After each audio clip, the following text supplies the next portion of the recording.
IVF এবং microsurgery এই দুটি বিষয় নিয়ে আপনার কাছ থেকে আমরা শুনছিলাম। আইভিএফ এর কথা আমি বলছিলাম, মাইক্রোসার্জারিটা রিলেটিভলি অনেক ইজিয়ার আমি বলবো, যদিও টেকনোলজিক্যালি খুবই অ্যাডভান্স টেকনিক, কিন্তু রুগীর জন্য অনেক আরামদায়ক। কারণ আমি যে মাইক্রোসার্জারিগুলি করি সেগুলোর জন্য রুগীকে অ্যাডমিশনও করি না, আউটডোর বেসিসে ডে কেয়ার করি। সকালে রুগীরা আসে, আমরা প্রসিডিওর করি, রাতে চলে যাই। এটা দেখা গেছে যে আইভিএফে যে খরচ তার থেকে 5 ভাগের 1 ভাগ খরচ হয়।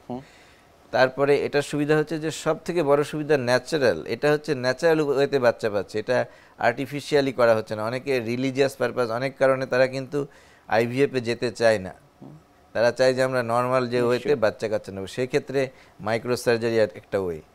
তারপরে আইভিএফে অনেক ক্ষেত্রে কিন্তু সফল হয় না, যখন আইভিএফ করতে গিয়ে শুক্রাণু পাওয়া যায় না, তারা অ্যাকচুয়ালি সিরিঞ্জ দিয়ে শুক্রাণু টেনে আনে। যখন সিরিঞ্জ দিয়ে শুক্রাণু পাওয়া যায় না তখন কিন্তু আমাদের কাছে পাঠিয়ে দেয়, তখন আমরা মাইক্রো সার্জারি করে, মাইক্রো ডিসেকশন করে টেস্টিস ইপিডাইমিস থেকে স্পার্ম বের করে দিই। তো মাইক্রো সার্জারি কিন্তু সব দিক দিয়ে আইভিএফ এর থেকে সুপিরিয়র, রুগীর জন্য আরামদায়ক, খরচ কম এবং সফলতাও বেশি, যেটা আমি বলেছি। মাইক্রোসার্জারি করবার ক্ষেত্রে আসলে পরবর্তী সময়ে কোনো পার্শ্ব প্রতিক্রিয়া রয়েছে কিনা? এটা রুগীরা প্রায় আমাকে যখন করতে আসে জিজ্ঞেস করে যে আচ্ছা আমি যে মাইক্রো সার্জারি করব, করার পরে আমার কি বাচ্চা কাচ্চা হবে আবার ভবিষ্যতে, বা আমার কোনো সেক্সের সমস্যা হবে কিনা। এটা ঠিক রিভার্স, এটা যদি না করে, যেমন ভেরিকোসিলের জন্য আমরা মাইক্রো সার্জারি করি, এটা যদি না করে আস্তে আস্তে টেস্টিস ছোট হয়ে যায়, অ্যাজোস্পার্মিয়া, অ্যাসথেনোজোস্পার্মিয়া বা অলিগোস্পার্মিয়া আরও বাড়তে থাকে। সো করলে এগুলো কিওর হয়ে যাবে, না করলে কোনো সমস্যা, যদি প্রথমে তারা ভেরিকোসিল অপারেশন করে কোনো কমপ্লিকেশন হওয়ার সম্ভাবনা নেই, যদি মাইক্রো সার্জারি করে এর বেসিক্যালি কোনো কমপ্লিকেশন নেই বললেই চলে, কিন্তু করলে কোনো ক্ষতি হবে না। কিন্তু মানুষের মাথায় একটা ভুল ধারণা আছে যে এটা করলে মনে হয় বাচ্চা কাচ্চা হয় না, বা কিন্তু অ্যাকচুয়ালি আমরা বাচ্চা কাচ্চার রাস্তায় তেমন কোনো কাজ করি না।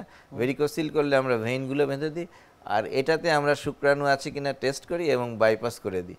সেই ক্ষেত্রে আমরা প্রতি সপ্তাহে আমরা প্রায় 10 থেকে 15টা মাইক্রো সার্জারি করেছি, আমি 1000-এর বেশি মাইক্রো সার্জারি করেছি।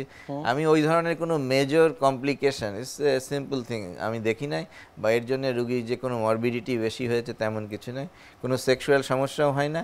এবং এটার আরেকটা সুবিধা হচ্ছে যখন আমরা করি তখন কিন্তু সিমেন্ট কালেকশন করে স্পার্ম ব্যাংকে রেখে দেওয়া যায় ভবিষ্যতের জন্য, যে তারা ওই শুক্রাণু ব্যবহার করে কিন্তু ভবিষ্যতে বাচ্চা কাচ্চা আইভিএফ এগুলো নিতে পারে। আর একটা রিসার্চে দেখা গেছে যে যদি ভেরিকোসিল থাকে, কারো যদি ভেরিকোসিল থাকে, তাই সে যদি আইভিএফ করতেও চায় তার আগে কিন্তু ভেরিকোসিলের মাইক্রো সার্জারি করতে হবে, তা না হলে স্পার্মের কোয়ালিটি খারাপ থাকে, ভেরিকোসিলের ফেলিওর রেট, এই কারণে আইভিএফ এর ফেলিওর রেট বাড়ে। আমি রিসেন্টলি অনেকগুলো রুগী দেখেছি যারা 3-4 বার 5 বার আইভিএফ করেছে, ফেলিওর হয়েছে, কিন্তু তাদের দেখা গেছে তাদের মেজর অ্যাডভান্স স্টেজে ভেরিকোসিল আছে। তো আমি ফার্স্টে বলবো যে ভেরিকোসিল কারেক্ট করতে হবে, দেন অন্য চিকিৎসায় যেতে হবে।